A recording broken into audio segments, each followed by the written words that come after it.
hello. I thought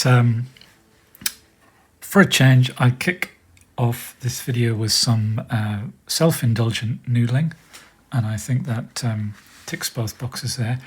Hello, it's Rob, developer of touchscaper, for another touchscaper tips session, and today we're going to do an AUM session as promised. Sorry it's a bit later than planned. I'll spare you the dog ate my homework type excuses and we'll just crack on.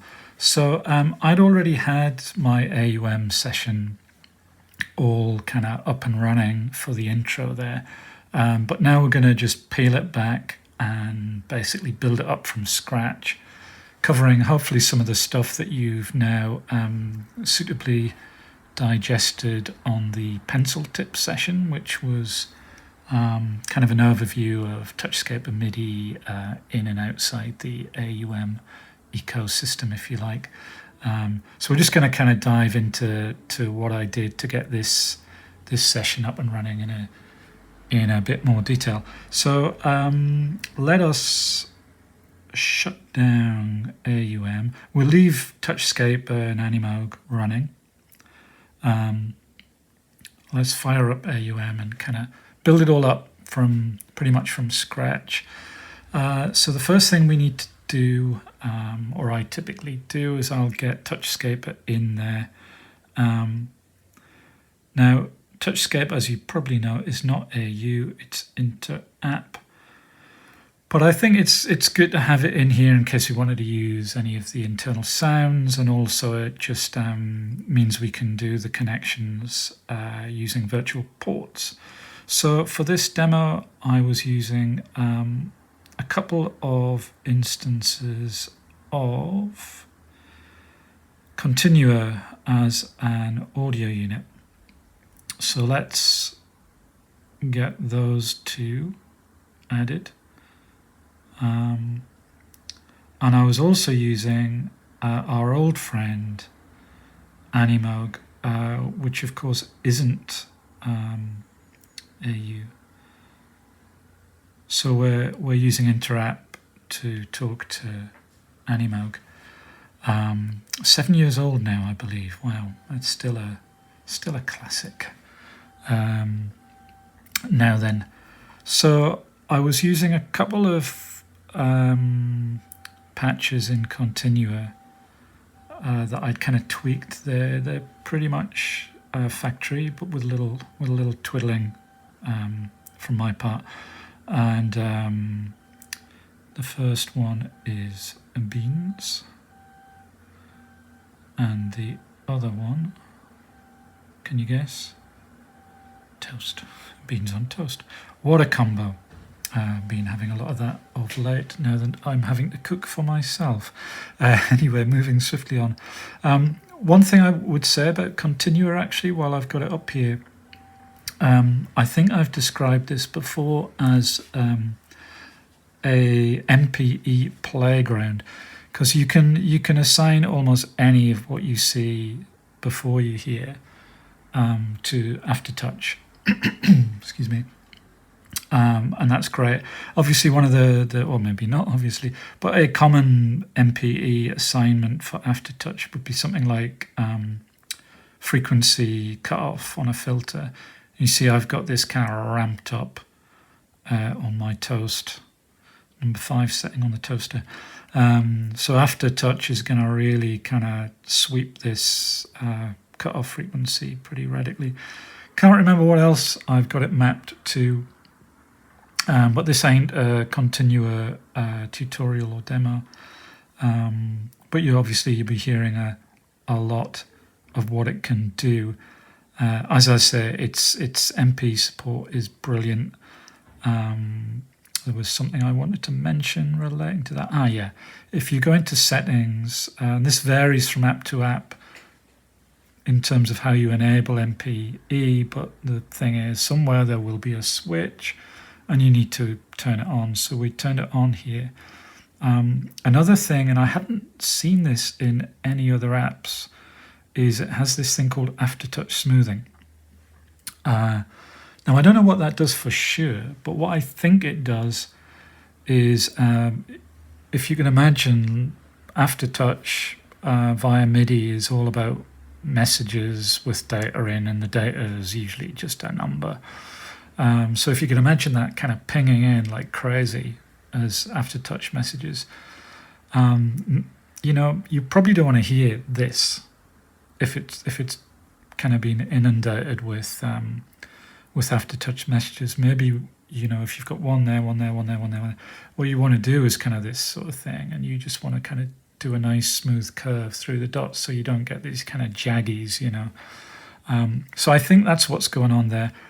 I like it. I'm not going to switch it on and off so you can see the effect that it's having. Maybe if you've got the app, you can play around with that. But I like a lot of these things. I find that if you set your controls to about noon, that's pretty much a sweet spot. So I've got these set to about halfway, and I've got those kind of saved those as default settings, because I'm always using Mpe with Continua, because, as I say, it's such a nicely implemented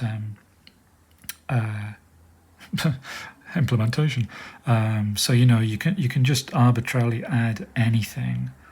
There is Aftertouch right there, so you would just add it like that, and then say how much do I want to kind of vary it according, you know, it's a scaling thing. Anyway, we won't do that. Let's go back to touchscaper. We've got it in monochrome mode, so you can hopefully see it a bit clearer in the video. Someone said, I think, said, oh, you've turned your iPad into, looks like a Kindle.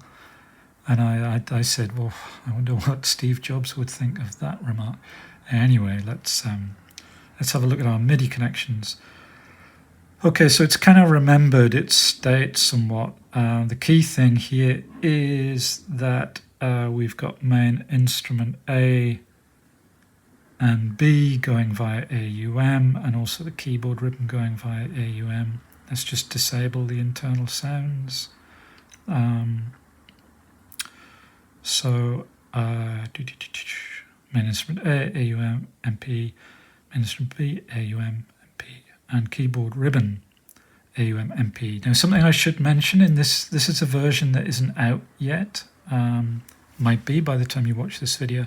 So there might be some subtle differences in the version that you maybe have right now, which will be, at the time I'm talking, will be 1.4.3. This is 1.4.4. It's got some new stuff in there. I'm not going to cover everything. I'm going to do that in a separate video, all the new stuff I mean. But one thing I should mention is that will be different if you're kind of following along. I know some of you like to do this. Is that the keyboard ribbon now is MPE. I'll show you that later. I think it's quite nice. Hopefully you'll agree when you see/hear it. Okay, so looks like we're all good on this side of things. Everything AUM Mpe. We can see Animoog, because remember Animoog's running in interapp mode, not as an audio unit. But we're going to do everything through AUM because that's what this session is all about. Okay, let's go back to AUM. Let me have a quick drink of tea. We're on the lemon and ginger this morning. Very invigorating. Right. Okay. Now, of course, we need to. If you watch the pencil tips videos, you'll know about ports and all that jazz. Now, have you done your homework, kind of thing? So we're going to start hooking these up. So let us hook up this Continua instance in to the virtual touchscaper A port, and we can just flip back and have a quick listen, see how that sounds.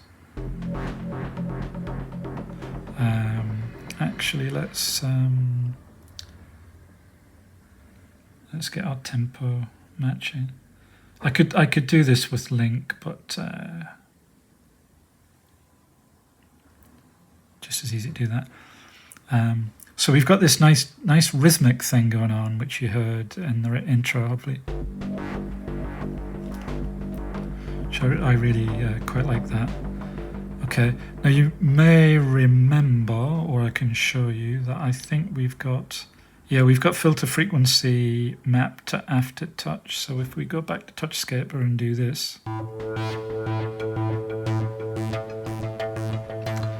hear that filter opening up.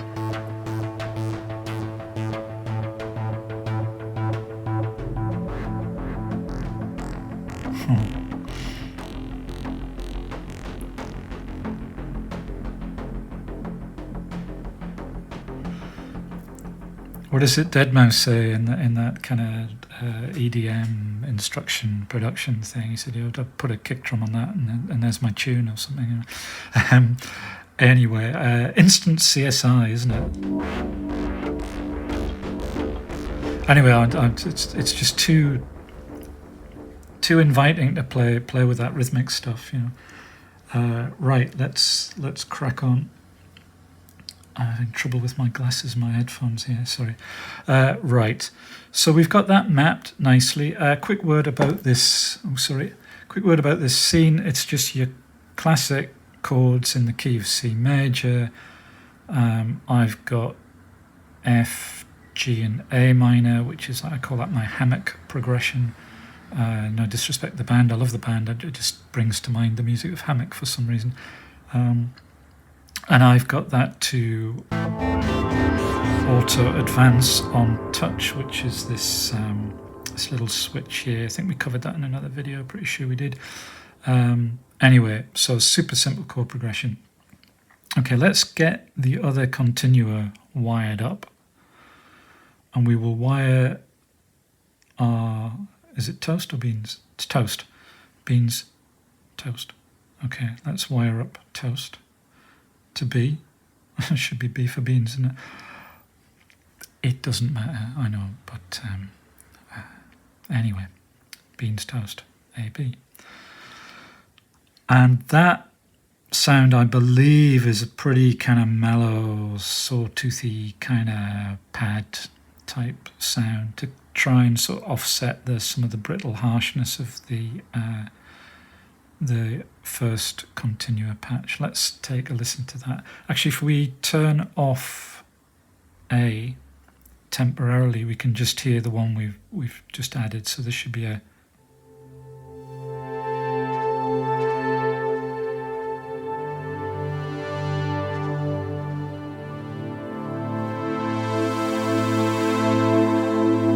so you remember A is Aftertouch is vertical, B Aftertouch is horizontal, so you hear the filter as I move it.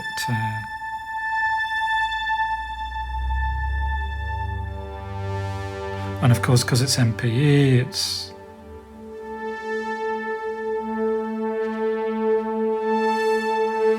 that's happening individually for each note, given that one note is kind of sitting on a or being allocated on a different channel basis.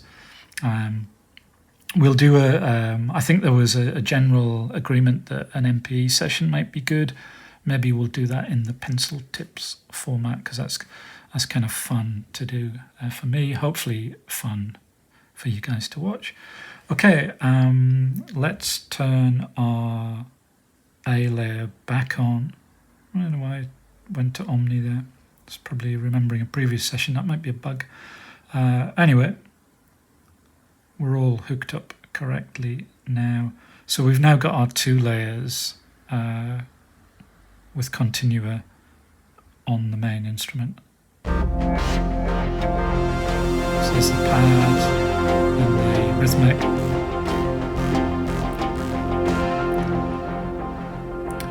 Pretty cool. I think it's pretty cool. Okay. Last but not least, Animoog. We're gonna wire Animoog up to the ribbon virtual port. And while we're in AUM, I should probably mention again, just to reiterate, MPE should be on for the MIDI options in setup.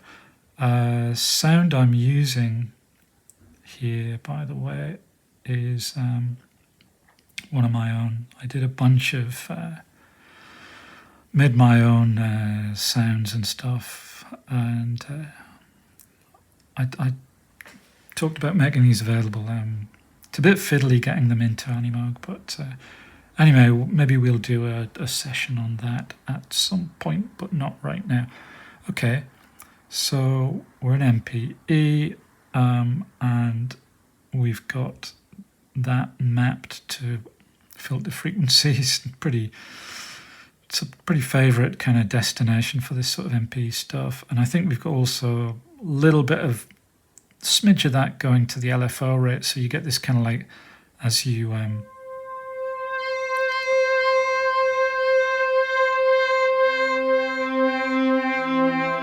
bring that up, you get a little bit more kind of don't think oh, and a bit of filter drive as well. That's quite cool. So it makes it a bit more edgy. I was banging on about Continua having a nice MP implementation, but Animoog was almost, well, not almost, Animoog was totally ahead of its time in this regard. And what to this day makes it such a potentially expressive synth, unlike any other, I think. So, back to the boss, that is AUM. So we've got that mapped up, all good. Now, something that was mentioned in a YouTube comment that's super useful is a little snake here, which is the routing. Gives you an overview of what is routed to what, which is super handy. It's a shame it doesn't pinch zoom. I guess that's asking a bit much. But we can see almost glanceable here that touchscaper A. I hope you can read this because it's not a screen recording. It's a kind of video camera as an iPad, another iPad up here. Well, that probably looks quite threatening when you're watching the video. Sorry about that. I will never do that again. So we can see touchscaper A is going to Continua A2, touchscaper B, these are virtual ports, going to Continua A3, touchscaper ribbon is going to Animoog. It's pretty cool, this view. You imagine if you, it can make sense of fairly complex setups, and I don't know that a lot of people kind of use that, but it's super duper handy. So now, excuse me, let's have some more tea. Oh, jeeps, that's pretty strong. I left the tea bag in. I'm basically discovering that I'm not very good at looking after myself. Anyway, first world problems there. I left my tea bag in. So now we have Animoog assigned to the funky ribbon, and let's have a listen to that.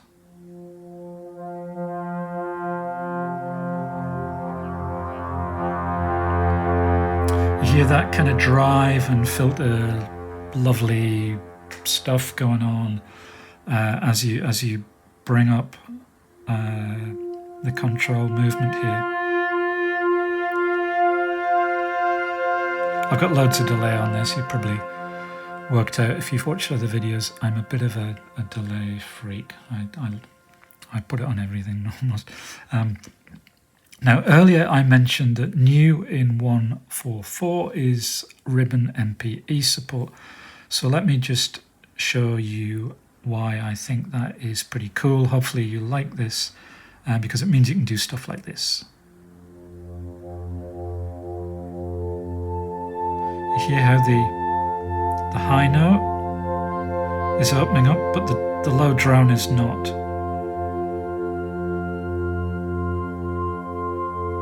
Yeah, but if I want the drone to be a bit edgier, I can, and it's not affecting the high note. The high note is still super mellow.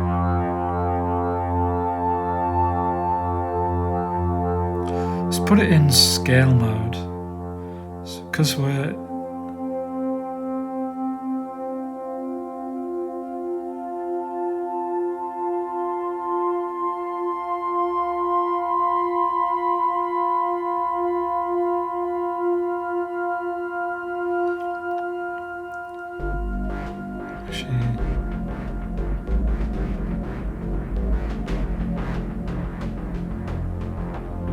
This is our drone.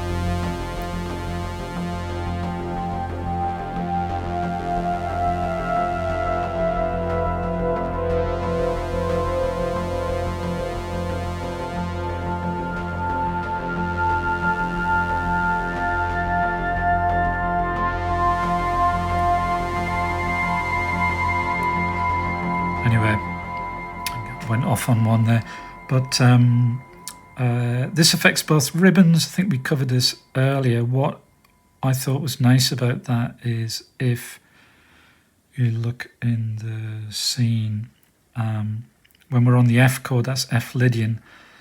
That is your what's he called? The guitar player. I probably shouldn't mention. Anyway, F Lydian is a common scale mode used by a very famous guitar player.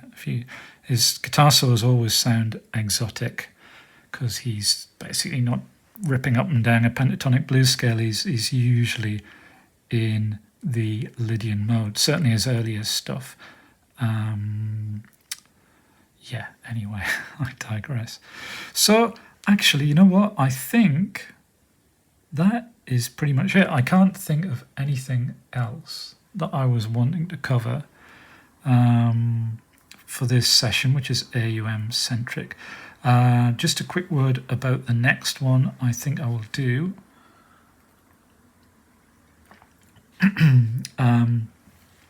In the next version of touchscaper, there's some hopefully stuff you'll like, and it's MIDI, of course, and there's a lot not a lot, there's a few things relating to the sequencer which I think might be interesting to do a kind of a session just focused on those. And also I thought I'd do that with hardware, which could be fun. So I'm waiting for some bits to arrive, basically. So once they arrive, I can do a hardware video, and hopefully, if all the stars align, that'll be just about around about the time when I think 144 will be ready for release. So hopefully in, I don't know, 2 or 3 days' time, we'll be able to do the hardware demo, and the new sequencer features and 144 will be available. I hope I haven't jinxed that by kind of almost promising it. Okay, well, I think we're done with this one. I think I'm just going to kind of close out now with a bit more noodling. Feel free to bail out now if you don't want to hear me noodling anymore. And I hope you're all safe and well. Hope this session has been useful. Please leave comments and questions. And yeah, stay safe, stay well, and I'll see you on the next session. Bye for now.